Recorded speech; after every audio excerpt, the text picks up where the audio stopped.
하나님의 말씀 사무엘상 21장 1절에서 15절 말씀을 제가 읽겠습니다. 다윗이 놉에 가서 제사장 아히멜렉에게 이르니 아히멜렉이 떨며 다윗을 영접하여 그에게 이르되 어찌하여 네가 홀로 있고 함께하는 자가 아무도 없느냐 하니 다윗이 제사장 아히멜렉에게 이르되 왕이 내게 이를 명령하고 이르기를 내가 너를 보내는 것과 내게 명령한 일은 아무것도 사람에게 알리지 말라 하시기로 내가 나의 소년들을 이러이러한 곳으로 오라 하였나이다. 이제 당신의 수중에 무엇이 있나이까? 떡 5덩이나 무엇이나 있는 대로 내 손에 주소서 하니 제사장이 다윗에게 대답하여 이르되 보통 떡은 내 수중에 없으나 거룩한 떡은 있나니 그 소년들이 여자를 가까이만 하지 아니하였으면 주리라 하는지라. 다윗이 제사장에게 대답하여 이르되 우리가 참으로 3일 동안 나 여자를 가까이 하지 아니하였나이다. 내가 떠난 길이 보통 여행이라도 소년들의 그릇이 성결하겠거든. 하물며 오늘 그들의 그릇이 성결하지 아니하겠나이까 하매 제사장이 그 거룩한 떡을 주었으니 거기는 진설병 곧 여호와 앞에서 물려낸 떡밖에 없었음이라. 이 떡은 더운 떡을 드리는 날에 물려낸 것이었더라. 그날에 사울의 신하 한 사람이 여호와 앞에 머물러 있었는데 그는 도액이라 이름하는 에돔 사람이라 사울의 목자장이었다.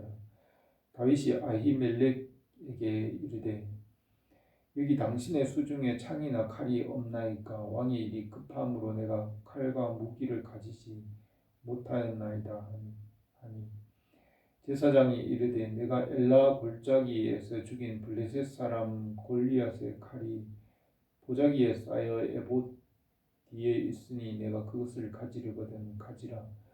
여기는 그것밖에 다른 것이 없느니라 하는지라. 다윗이 이르되 그 같은 것이 또 없나니 내게 주소서 하더라.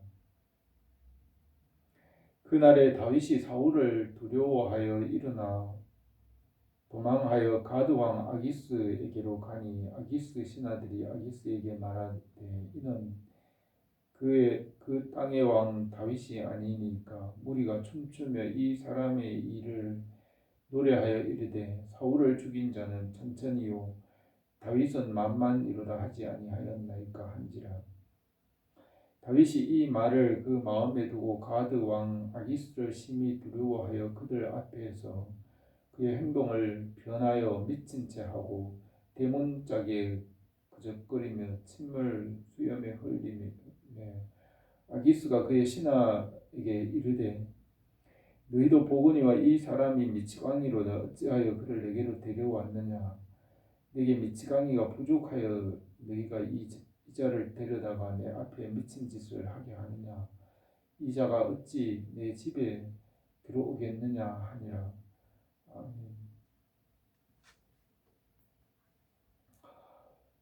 이스라엘의 사울이 왕이 되었고 사울 왕은 하나님의 말씀을 버리고 하나님께 버림을 받아서 악령이 사울에게 임하였습니다. 사무엘은 사울 대신에 다윗을 이스라엘 왕으로 삼았습니다. 사무엘이 다윗에게 기름을 부어 이스라엘 왕으로 삼고 하나님의 영이 다윗에게 함께하였고 골리앗을 죽이고 다윗이 지혜롭게 하며 또 사울의 군대 장관으로 있었습니다. 사울이 지혜롭게 행함으로 사울 왕의 둘째 딸 미갈과 결혼하고 이제 사울 왕과 사울 왕의 가족이 되어 함께 살았지만 사울 왕이 다윗을 시기하여 죽이려고 하였습니다.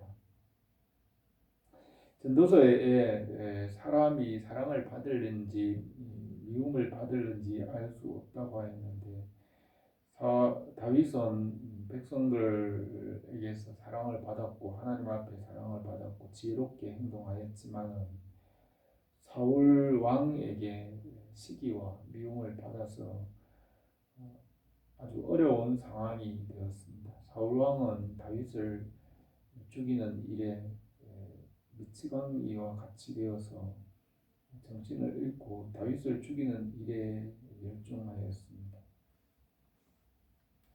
다윗과 요나단의 우정으로 인하여서 다윗은 요나단에게서 사울 왕이 다윗을 확실하게 죽이려는 것을 알게 되고 다윗은 이제 사울 왕의 칼을 피하여 도망을 다니게 되었습니다. 이때 다윗의 나이가 아마 20살에서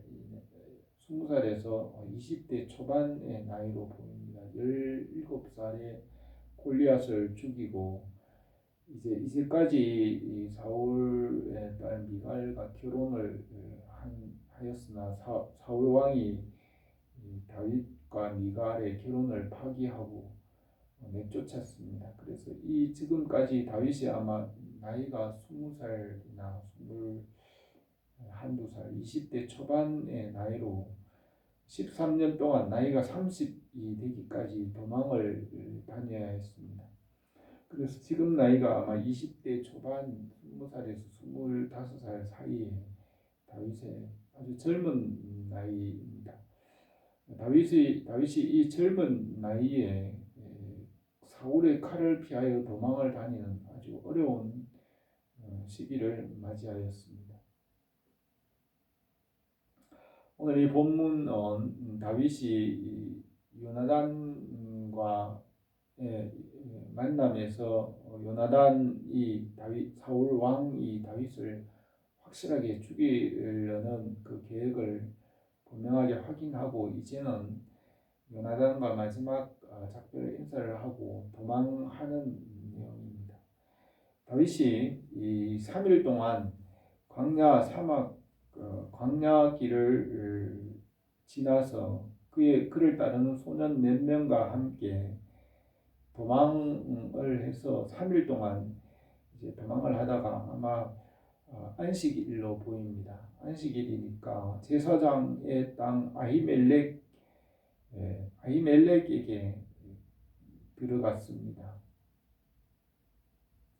그날이 아마 안식일 토요일로 보이는데 예수님께서 다윗에 대한 그 비유를 말할 때 다윗이 안식일에 성전에서 먹지 못할 그 구별한 떡을 먹지 않았느냐라는 그 말씀이 있습니다. 그래서 이때가 아마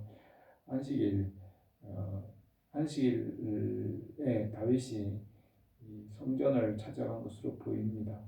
놋 땅은 제사장의 땅입니다.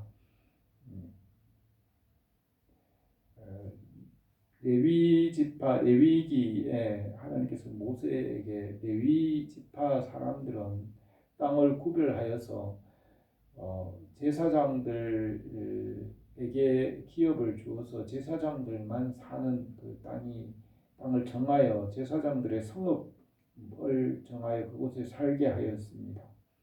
놋 땅에 제사장들이 사는 그곳으로 다윗이 찾아갔습니다. 그래서 제사장 아히멜렉에게 가니 제사장 아히멜렉이 두려워 떨며 다윗을 영접하였습니다.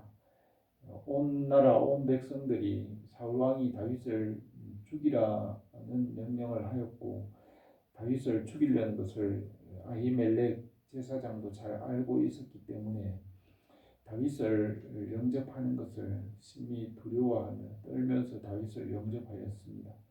그래서 제사장 아히멜렉이 어찌하여 내가 홀로 있고 함께하는 자가 없느냐고 하니 다윗이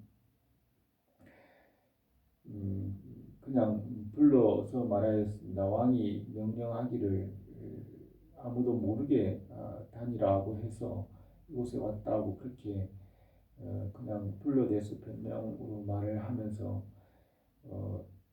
이곳에 이렇게 오게 되었다. 실제로는 도망왔지만은 그 도망왔다는 말은 하지 않고 이렇게 이곳에 오게 되었다고 하였습니다. 그러면서 무슨 먹을 것이 좀 있느냐라고 하면서 먹을 것을 좀 달라고 하였습니다.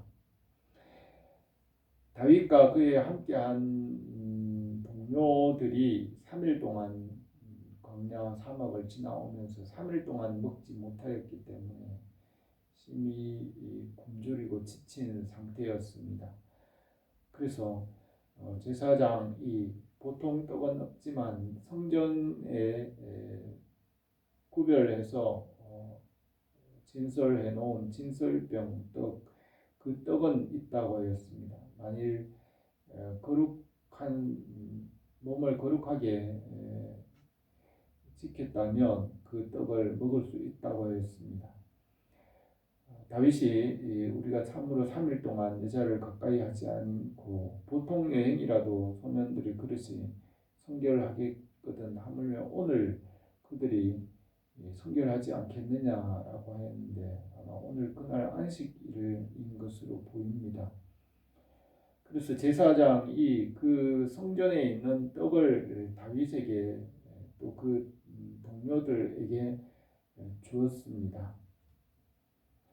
그 일을 그곳에 있는 사울의 신하였던 도액이라는 사람, 에돔 사람, 이방 사람, 에돔 사람으로 사울의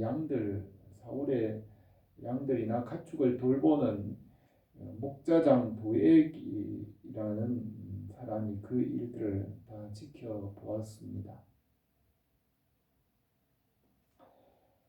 다윗이 이 제사장 아히멜렉에게 여기 또 당신 수중에 창이나 칼이 없나이까 왕의 일이 급함으로 내가 칼과 무기를 가지지 못하였다고 하니 제사장이 전에 다윗이 골리앗에게서 빼앗은 그 칼이 여기 있다고 하면서 그것을 가지려면 가지라고 하였습니다. 그래서 다윗이 그 같은 것이 또 없나니 내게 주소서라고 하면서 그 칼을 가지고 다윗이 배를 채우고 허기를 면하고 그곳에서 다시 도망하였습니다. 가드 왕 블레셋에 있는 가드 왕 아기스에게로 도망하여 갔습니다. 가드 왕 아기스에게로 다윗과 그 소년들이 도망하여 가니까 그 가드 왕의 신하들이 다윗을 맞으면서 말하기를 이는 이스라엘 왕 다윗이 아니냐. 이스라엘 사람들이 춤추며 노래한 그 노래 사울을 죽인 자는 천천히요 다윗은 만만이로다 한 그 말이 그렇게 말하지 아니하였느냐라고 하였습니다. 다윗이 그 말을 듣고 두려워하고 그 말을 마음에 두고 가드 왕 아기스 앞에 나갈 때에 미친 채 하며 대문을 그리고 침을 흘리며 미친 사람같이 행동하였습니다. 그러자 아기스 왕이 다윗을 보고 미치광이를 어찌하여 데려왔느냐, 우리에게 미치광이가 부족해서 이런 미친 사람을 데리고 와서 내 앞에 미친 행동을 하게 하느냐, 이 사람을 데리고 가라고 쫓아냈습니다. 이 일이 있었습니다. 다윗은 그의 일생에서 가장 힘들고 어려운 때입니다. 광야를 다니며 자기 목숨을 위해서 생명을 보존하기 위해서 죽음의 땅을 다녀야 하는 때입니다. 다윗의 일생에서 가장 힘들고 어려운 때 20대 초반에 힘든 시기였습니다. 이 기간 동안 다윗은 아무도 의지할 사람이 없고 바라볼 수 있는 사람은 오직 하나님밖에 없습니다. 이 기간 동안 다윗은 하나님을 의지하는 법을 배웠고 그런 급박한 상황 가운데 다윗을 도울 수 있는 자는 오직 하나님 한 분밖에 없다는 것을 다윗이 실제로 그의 삶 가운데 체험하는 시간이었습니다. 마치 모세가 40세 이후로 광야에서 미디안 광야에서 양떼를 치면서 40년을 지날 때에 그 광야에서 양들과 함께 40년을 지나면서 아무도 찾아오는 사람이 없고 오직 생각할 수 있는 분은 하나님, 하나님과 모세와의 만남이 있었던 것 같이 이 광야의 시기였습니다. 다윗은 이 광야의 시기 동안에 정말 그를 도울 수 있는 분, 참으로 그를 구원하실 수 있는 분은 하나님밖에 없다는 것을 경험하였습니다. 다윗은 정말 가장 밑바닥으로 떨어진 때였습니다. 사울의 칼을 피하여 도망을 하고 3일 동안 굶주림 가운데 이런 굶주림의 그런 경험들, 자기 목숨을 보존하면서 도망해야 하는 이런 경험들, 원수의 땅 가드 왕 앞에서 자기 목숨을 지키기 위하여서 미친 사람과 같이 그렇게 행동함으로 자기 목숨을 구해야 하는 이런 급박한 상황을 경험하면서 하나님의 도우심을 바라며 하나님을 만나는 시간이었습니다. 시편 34편은 다윗이 이렇게 미친 가드왕 아기스에게서 미친 채 하다가 도망하여서 쓴 시편입니다. 여호와를 송축하라고 하시면서 여호와께서 그 간구에 응답하심이라고 그렇게 시편 34편에 노래합니다. 여호와를 의지하는 자가 복이 있도다. 여호와를 경외하라고 이렇게 말합니다. 그러면서 젊은 사자는 줄일지라도 여호와를 찾는 자는 부족함이 없으리로다 하며 여호와는 마음이 상한 자를 가까이 하시고 도우신다고 그렇게 시편 34편에서 노래하고 있습니다. 다윗은 이런 급박한 상황 가운데 여호와 하나님을 만나고 하나님의 도우심을 경험하며 체험하였습니다. 어떤 면에서 다윗은 이 시기가 가장 어려운 시기였지만은 하나님을 가장 깊이 실제적으로 만날 수 있는 가장 다윗에게는 가장 유익한 시간이라고도 할 수가 있습니다. 이 어려운 고난 가운데 하나님을 만나게 된 것입니다. 우리가 고난과 어려움을 통하여서 하나님을 더 가까이 만나게 되는 것입니다. 하나님을 만나는 것이 또 가장 복된 일이라고 할 수 있습니다. 오늘도 우리의 삶을 통하여서 하나님을 가까이 하고 말씀 안에 복음에 합당한 삶을 살기 원합니다. 기도드리겠습니다. 오늘 오신 우리 하나님 아버지, 오늘도 우리 가운데 주님의 은혜와 성령으로 함께 하시고 주님과 동행하는 삶이 되게 하옵소서. 예수님의 이름으로 기도드립니다. 아멘.